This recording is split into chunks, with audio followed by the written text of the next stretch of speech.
you guys bust your ass all day, we give you a hamburger. Not a fair trade, but we're grateful for everything you guys do. So, how long have you guys been working here at this area? Has it been the whole 9 days? About 7. It's been about 7. Okay. General, tell me what's going on here. What are you guys seeing? Okay. Yep.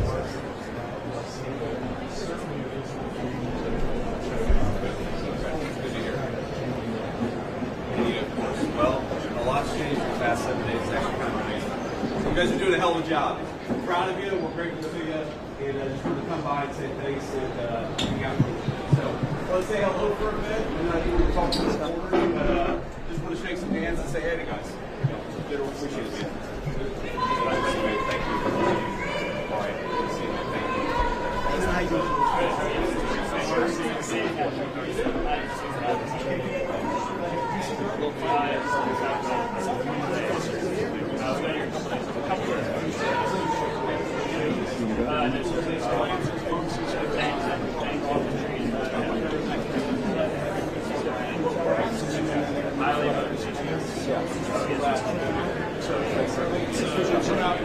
Regan, how we doing, man? How y'all doing?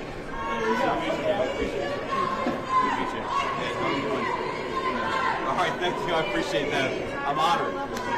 Yeah, of course. Yeah, come here. We'll take a photo right now. Where are you from? Oh, great. Okay, awesome. Photo here. We'll make sure you get a copy. Yeah, we'll get a copy. All right, ready? 3, 2, 1. Got it. All right, awesome. Yeah, thank you guys. Appreciate you. Hey guys, how you doing? Good to see you all. How's it going over the hill? Good. Busy summer? Full summer? Yeah. Super fun? Okay. Good. Okay, well, we appreciate you guys. Thanks for all your help. Yeah, good to see you all. Hey guys, how we doing? Good. Good to see you guys. Thank you. Oh, I already said hello to you. Hey, guys, how you doing? Hey, man. Appreciate you. Guys.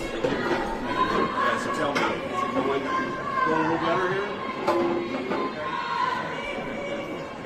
Have you seen your transformation last? He's good. Yeah, I'm still in that I want my kids here. People screaming at you, people scaring the kids. It feels a lot better. I appreciate everything you guys do. Just trying to help you out a little bit. All right, thank you. God bless you. Thank you, man. Hey, super fun, man. Good to see you. How are you? Good, good. Good to meet you. Thank you. Okay, man. Thank you. Specialist, good to see you, man. Thank you. Nice to meet you. Yeah, good to meet you. So where are y'all from? South Carolina. Okay, so pretty much everybody's from South Carolina. Okay, Charleston, Columbia, Farmer. Okay, good. We appreciate you guys helping us out. Thank you. It means a lot. Specialist, how you doing?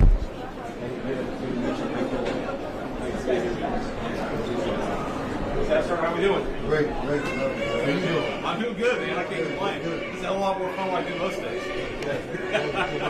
All right, appreciate it. Good to see you, man. Thanks for all your help.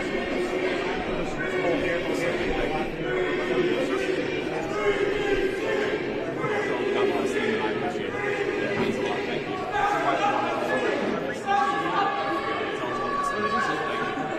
Sorry to make you. Nice to meet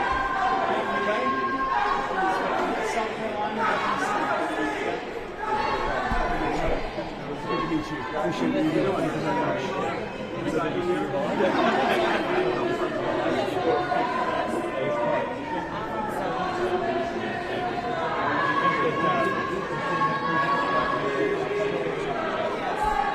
All right. So, what's out here? Okay. Whatever you want. Where do you just want to go? So what's the plan?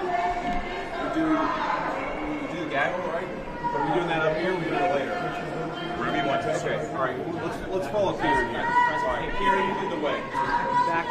Back to where you were. All right. Okay. All right.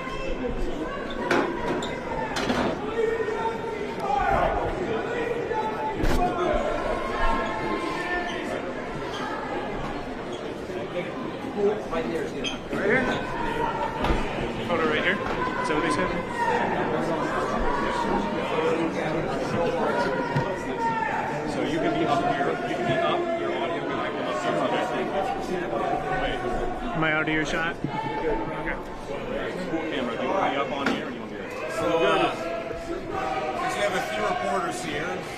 So, look, guys, what we wanted to do here was a couple things. First of all, we wanted to come and say thank you to the National Guard's folks, to the cops, for actually keeping this place safe. If you look at what's happened in Washington, D.C. in just the past 9 days, we've seen a 35% reduction in violent crime. We've seen over a 50% reduction in robberies. We are seeing really substantial effects because these guys are busting their ass. So I want to come here, highlight what they're doing, say thank you in person, obviously pass out a few burgers, but most of all, just send a message to the American people. Look, we don't have to live like this. We do not have to allow our cities to be taken over by violence and by disorder and by chaos. You can actually do stuff. You can actually bring law and order to communities. You've just got to have the political willpower to do it. And I think you hear these guys outside here screaming at us. Of course, these are a bunch of crazy protesters. But I'll tell you, a couple of years ago when I brought my kids here, they were being screamed at by violent vagrants, and it was scaring the hell out of my kids. And one of the things that we've done already in Union Station in just 9 days is we've made it a place where people can walk around safely. They can bring their kids again. They can see this beautiful monument, the architecture. They can have a meal with their friends and their loved ones because, again, we brought some law and order back to Washington, D.C. So I want to thank Pete Hegseth and Stephen Miller. I want to thank all the people, the guardsmen here and the police officers who have worked very hard. And I know that we've traded now some violent, crazy people who are screaming at kids with a few crazy liberals who are screaming at the vice president, but I think that's a very worthwhile trade to make because we want our people to be able to enjoy our beautiful cities.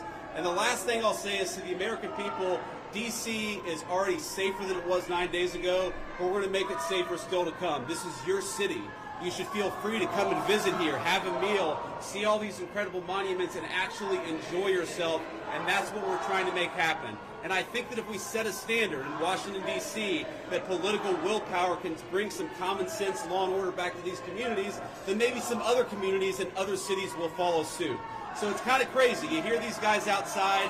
They appear to hate the idea that Americans can enjoy their communities, and they do the fact that D.C. a week ago had a higher murder rate than Trinidad and Tobago, which the United States State Department has said you shouldn't visit because it's unsafe. We ought to be able to enjoy great American cities. That's what we're trying to do in the Trump administration, and we want to thank all of our law enforcement and National Guardsmen for making it possible. We made a lot of progress in 9 days. We're going to make a whole lot more. I'll let Pete and Stephen Miller say something, and we'll take a few questions from the reporters. So, Mr. Secretary. Thank you, Mr. Vice President. I'll just start by saying yes and amen to everything you said. The American people, the residents of D.C., deserve a safe and beautiful city. That's our mission. That's what every one of these captains, lieutenants, staff sergeants, specialists, privates, they're here because they're patriots who serve the country and believe we deserve a beautiful, safe capital. And when I talk to all of them, Stephen, we've all had a chance to talk to them, they're proud of this mission. They're proud to be a part of making sure law and order is established here in the Capitol. We're resourcing them with everything they need, working with our law enforcement partners. So the National Guard, the Defense Department is proud to be standing with you and the President in ensuring we have a safe Capitol that is beautiful, that residents can come visit.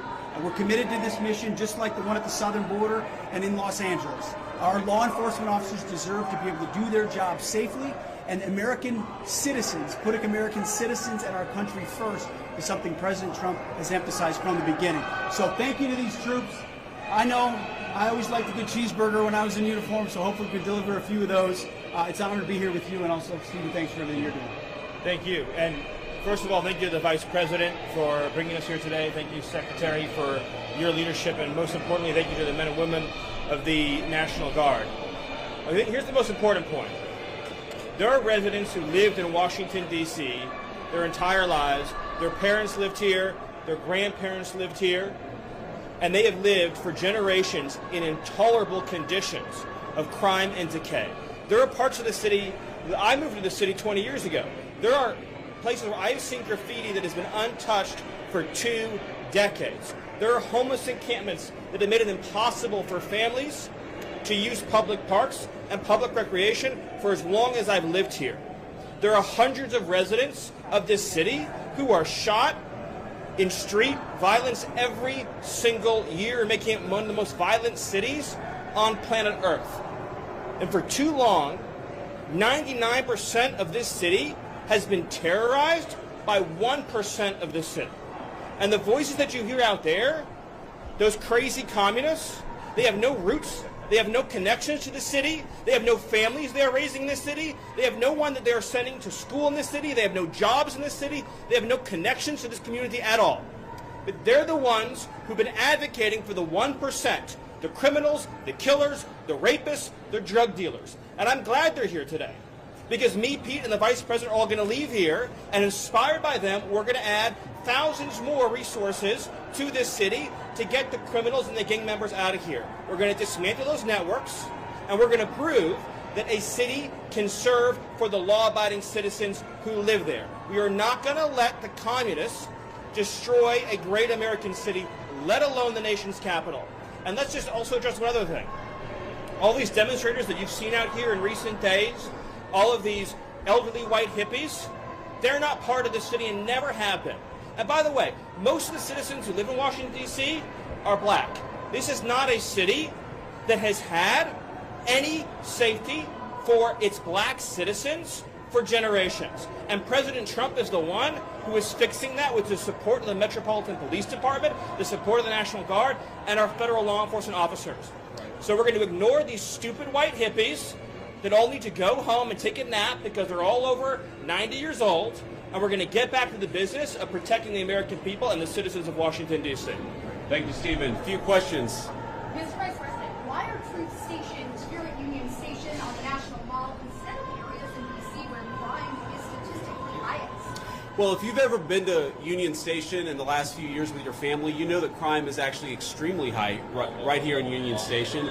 You have vagrants, you have drug addicts, you have the chronically homeless, you have the mentally ill who harass, who threaten violence, who attack families, and they've done it for far too long. This should be a monument to American greatness. This should be a place where you can come and share a meal or go shopping with your family. It should not be a place where parents of small children are afraid to bring them because, to Stephen's point, we have empowered criminals over the people who actually need public safety in the city. So I think Union Station is a great example of what's possible when you actually have the political willpower to bring law and order and common decency back to the public spaces of the United States of America. So many Americans live in cities. They occupy these spaces. They know how unsafe they are, and they would love to be able to just live their life in places like Union Station without violent criminals making it impossible. We have changed so much in 9 days, and I thought it important to highlight how great of a space this could be, how easy it could be to actually enjoy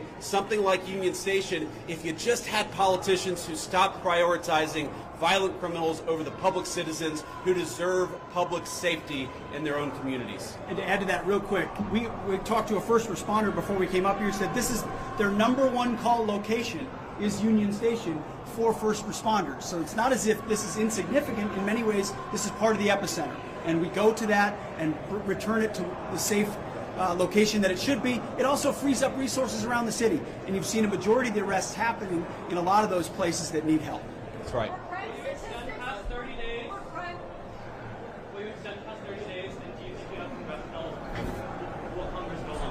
Well, look, we'll ultimately let the President of the United States determine where we are after 30 days of this emergency order. I think that we're going to make a lot of progress over the next 20 days. I think that we're 9 days into this thing. But if the President of the United States thinks that he has to extend this order to ensure that people have access to public safety, then that's exactly what he'll do. If he thinks he doesn't have to do that, obviously he'll make that determination. But what we're going to do is try to empower these guys to do as good of a job as possible to bring public safety and order back to Washington, D.C. This is the national, cultural, and political capital of the world's greatest nation, and you talk to people, black, brown, white, so many of them are afraid to bring their kids into its public spaces. It's a shame. It's a blight. It actually should make every American ashamed that the world's leading superpower, our national capital, was unsafe for families to walk around at night. That is a disgrace. We don't think that it's acceptable, and thank God we have the presidential leadership to change it, and that's exactly what we're trying to do. Were crime statistics manipulated by the DC police? Well, I think that crime statistics all over our country were massively underreported because a lot of people would pick up the phone, they'd call somebody, they'd try to get help, and nobody would show up. If you look at wait times, at 911 response times all across our country, but certainly in Washington, D.C., they were way too long. And that wasn't because of the D.C. police. That was because there was too much crime and too few law enforcement agents on the street to bring order and decency to this city. You talk to these guys. I talked to 3 police officers earlier. I've talked to the National Guard. They are so happy that they've been empowered to do their job, which is to make American streets safe for American citizens. And I think that empowerment is going to keep on going until we make America, and D.C. in particular, a safe place again. What evidence do you have that the DOJ has? Are you going to be releasing it? I'm sorry? Are you going to be releasing evidence of this? Of what? That D.C. has a terrible crime problem? You just got to look around. Obviously, D.C. has a terrible crime problem. The Department of Justice statistics back it up. The FBI statistics back it up. Just talk to a resident of this city, this beautiful, great American city. Don't they deserve... we talk about human rights. We hear these people outside screaming, "Free D.C." Let's free D.C. from lawlessness. Let's free Washington, D.C. from one of the highest murder rates in the entire world. Let's free Washington, D.C. so that young families can walk around and feel safe and secure. That's what we're trying to free D.C. from. And as Stephen said, it's kind of bizarre that we have a bunch of old, primarily white people who are out there protesting the policies that keep people safe when they've never felt danger in their entire lives. Which cities are next? Are you going to target any others? What are your thoughts on the establishment media's criticisms of President Trump's push to end the Russia-Ukraine war? Well, I'll let these guys jump in. I mean, look, on the Russia-Ukraine war, we'll obviously have time to talk about that. I think the president campaigned on being a president of peace. He's already ended 6 wars. He's trying to end another. I think it's kind of disgraceful that the American media is attacking the president for trying to bring peace to the world. But most importantly, the president is trying to bring peace to the streets of our own cities. I really can't overemphasize this enough. It's the greatest country in the world. We've got moms and dads and young families. Shouldn't they be able to enjoy public spaces without vagrants taking away basic public safety from the American citizenry? The fact that it's taken so long to bring common decency and law and order back to Washington, D.C. is an indictment of a generation of failed leadership, and I hope these guys know how grateful we are that they're doing the job that so many fail to do. They're actually keeping the city safe. We're proud of you, and we're grateful to you. Polls show that the majority of DC residents don't support the guard. What's your message to that? I'm sorry? Polls show that a majority of DC residents don't support the guard here. So what's your message to the majority of DC residents? I'm highly skeptical that a majority of D.C. residents don't want their city to have better public safety and more reasonable safety standards within Washington, D.C. I don't know what poll you're talking about. Maybe the same polls that said Kamala Harris would win the popular vote by 10 points. Okay, we're going to stop there. We're going to grab a quick bite with some of the soldiers here and the National Guardsmen who are keeping this city safe again. I just want to say we're grateful to these guys. You guys are making D.C. safe again. We're proud of you, and we're grateful to you. Thank you. Today needs to be more